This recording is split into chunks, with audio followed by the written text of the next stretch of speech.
I'm on my way to get the COVID vaccine, the Pfizer one. So I guess I'll be one of the first couple tens of thousand people getting this COVID vaccine in the whole country. Well, I just left my home and this is my luggage because I'm going straight to my mom's place after the vaccination. It's actually the day one of my winter break. So first thing to do for 2020 winter break, getting the COVID vaccine. Well, I'll see how it works.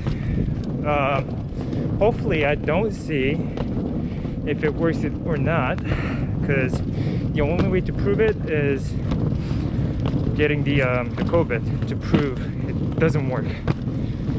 Not getting the COVID doesn't mean a thing, you know, unless I intentionally expose myself to the extreme extent to the COVID positive patients, for sure. So yeah, I'll get some updates after this video, and maybe when I edit it, maybe you guys will see one longer video.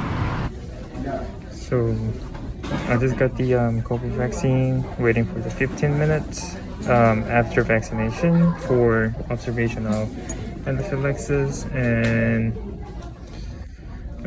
any other acute side effect, which is not common, I would say, but which presents to most of the vaccines, if not all.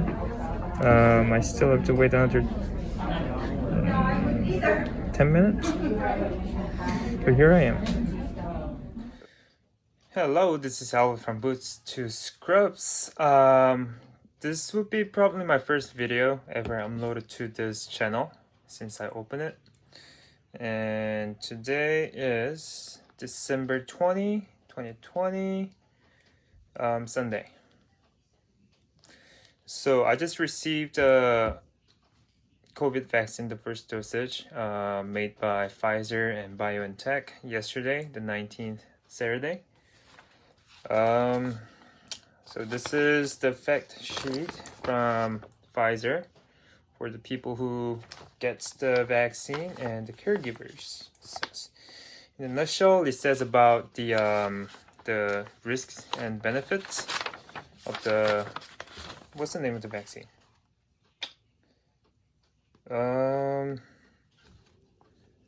Whatever it is, the COVID vaccine that was approved last week.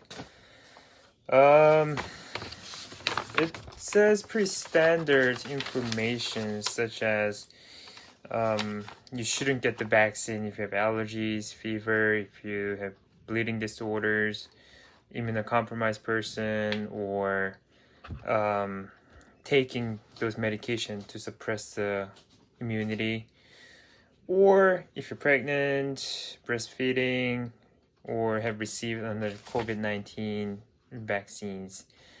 In this case, which I don't get included in any of these stated high-risk recipients. So, I mean, I get asked these questions right before I get vaccinated. Well, I wasn't asked if I get pregnant or breastfeeding, but that's standard for a lot of medical personnel. You don't ask those questions to male patients. So I think it is quite clear for them that I am a male.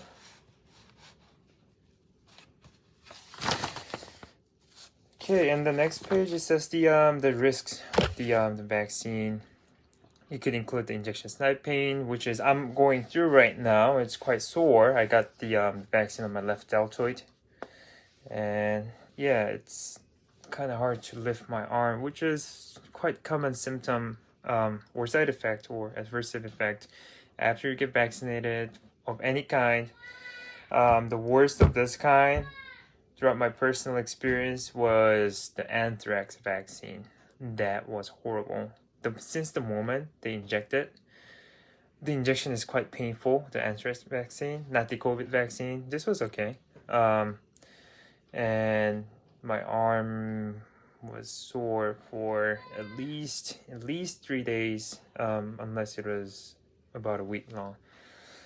So yeah, injection site pain, tiredness, which I'm not going through right now, headache. I don't know. I was lightheaded after I get the injection, but I think that was because of the caffeine deficiency, because it got better after I got a cup of coffee the same morning.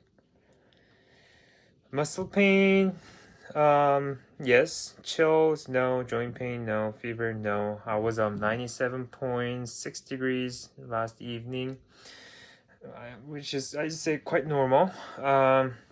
Injection site swelling, I don't think so. Redness, rubor, no rubor, just little pinhole where the needle penetrated through. Nausea, no. Feeling unwell. I mean, the life sucks for everyone anyways. But no, in terms of the medical unwell, it's not the case. Swollen lymph nodes, no.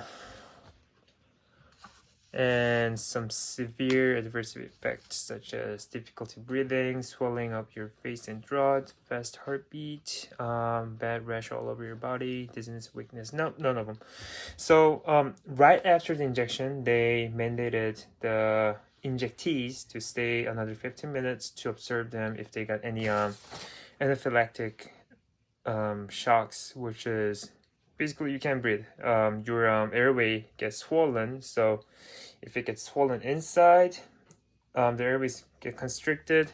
Basically, you have the allergy attack. But I never had that ever in my life.